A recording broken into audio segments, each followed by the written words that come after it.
What's going on, guys? Crypto Renegade here again with another video for you. So in today's video, we are actually doing another new hardware wallet first look video for what's called the Passport Bitcoin wallet. It's not a joke. It's something that is actually, I'm going to go into some of the pros and cons here in just a minute. We're going to switch over. But before I jump over to that screen where we're going to do a quick dive into the Passport Bitcoin hardware wallet that's upcoming, just wanted to give a quick shout out to my website, bitcoinlockup.com. If you head over here, you click this giant orange button right here, 5 best ways to secure your cryptocurrency. This is an ebook that I wrote about a year ago. Right now, you can get it for free. Go ahead and download it. It's very detailed, very in-depth, and very well-researched information, and also based on my own personal experiences in the industry as well. So go ahead and download that now before I go ahead and update it. I'm about to finish and publish a new book that's going to be expounded upon very shortly, and I haven't decided if I'm going to charge for it yet or if it's going to be free. So in the meantime, go ahead and check out your free download here, and let's get started.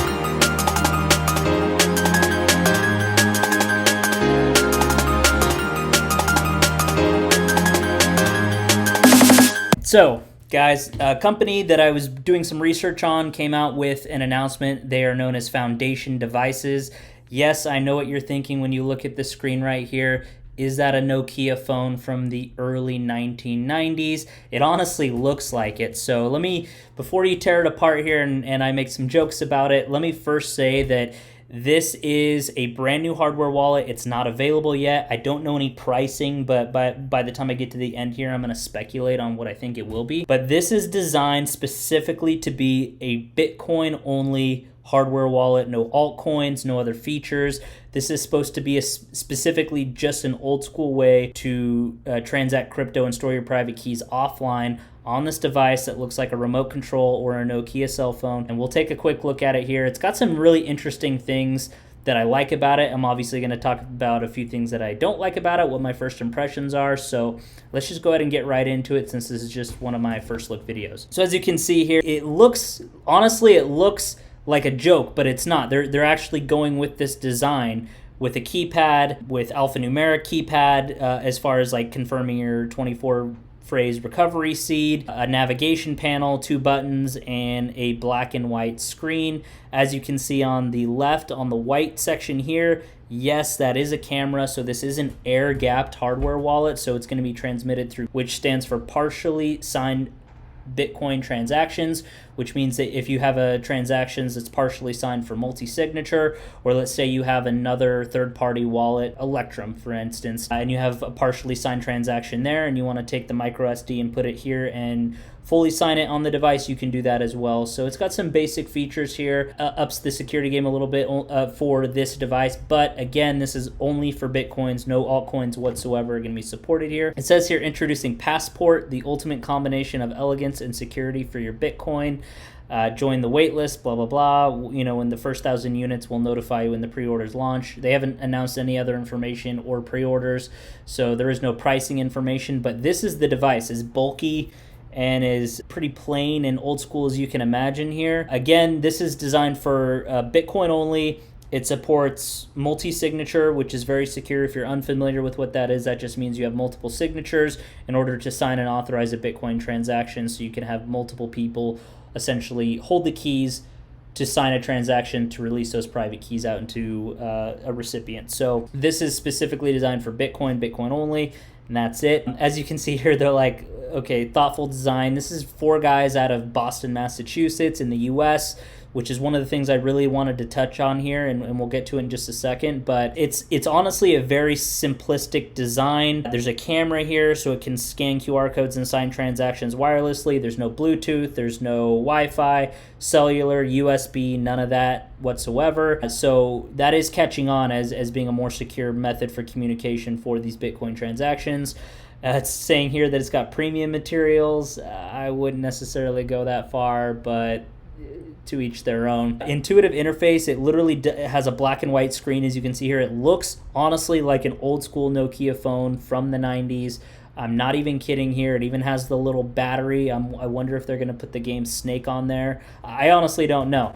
But it looks very simplistic. Now, as much as we're joking about how old school this looks, the navigation and the settings based on these pictures do look like they're actually very simplistic. Sign with QR code, sign with a micro SD, verify address, enter a passphrase. It is simple that your grandma could use it and obviously would understand what it is. As far as the overall design, it's pretty straightforward here. They have a light right here, and the theory behind the light here is that when it's in blue, that it's a secure device and there's nothing wrong with it. If that light flashes red for any reason, it means that the design has been tampered with. So one thing I want to point out here before we go any further. So the design on this, because it looks like this kind of old school remote control or like a universal remote control or a Nokia cell phone, this is so easy to pry open.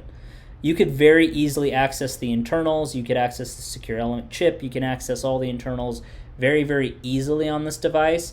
Now, they do claim that all of the software, all of the hardware, everything is 100% open source, which they say they're using a secure element chip, which by design is inherently not open source. So I'm curious to see what they're going to come back and say with that.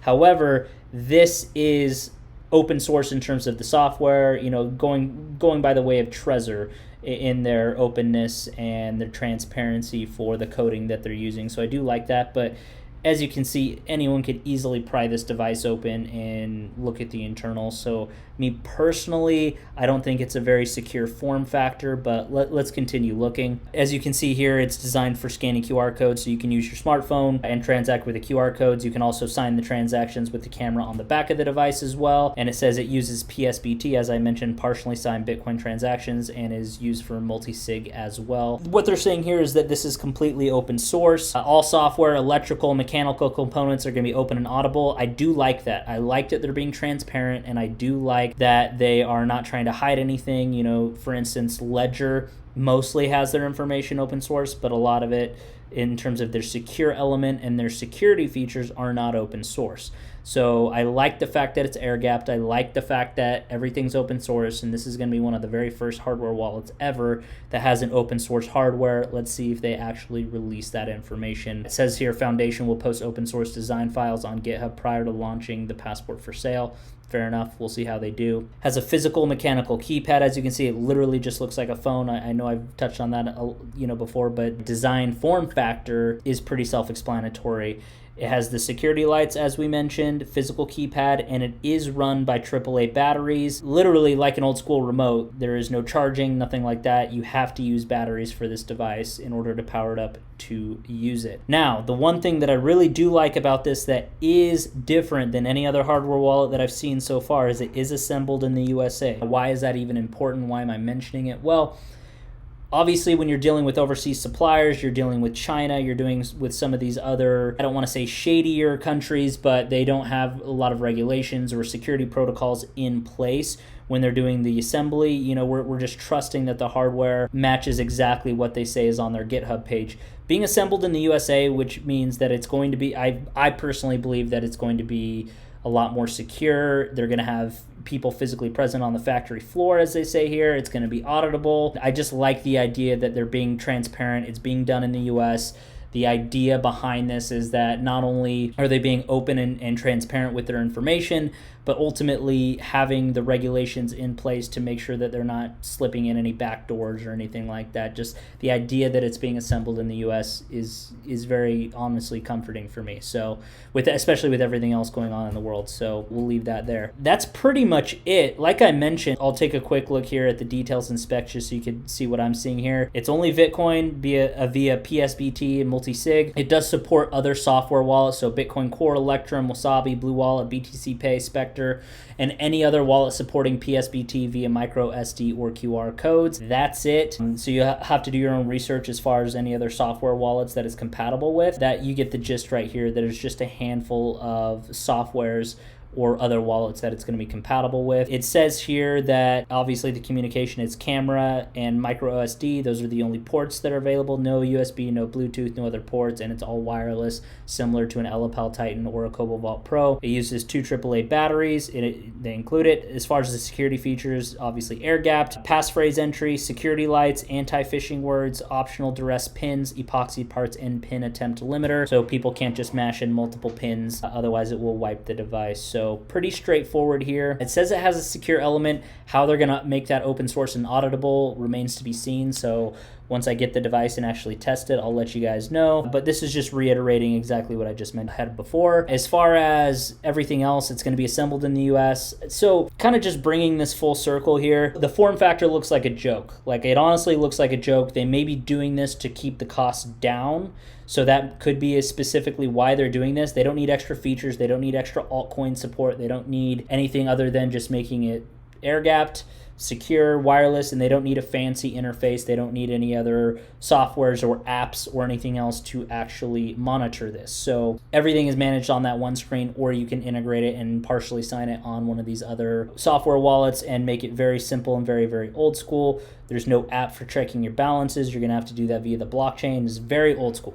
So I do like that they're keeping this in a simplistic design. I do like that it's going to be made in the USA. I do like that it's completely auditable and open source. My guess is that this is going to be between $80 to $100. Could be less, could be more. I have no idea. That's pure speculation at this point.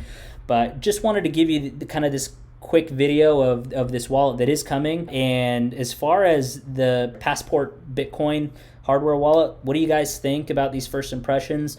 Let me know in the comments below if this is something that you're interested in. Personally, there's some things that I'm skeptical about, but I do like some of the factors here. I'll test it myself and do a review and a demo in a future video. But very simplistic design. If you're looking for multiple coins, if you're looking for intuitive interface software, this is not the wallet for you. This is a very minimalist wallet. This looks like a Bitcoin maximalist design wallet, if you ask me. So anyways, I digress. If you have any questions, comments, or concerns, leave them down below. I'll go ahead and wrap this up here. Crypto Renegade out.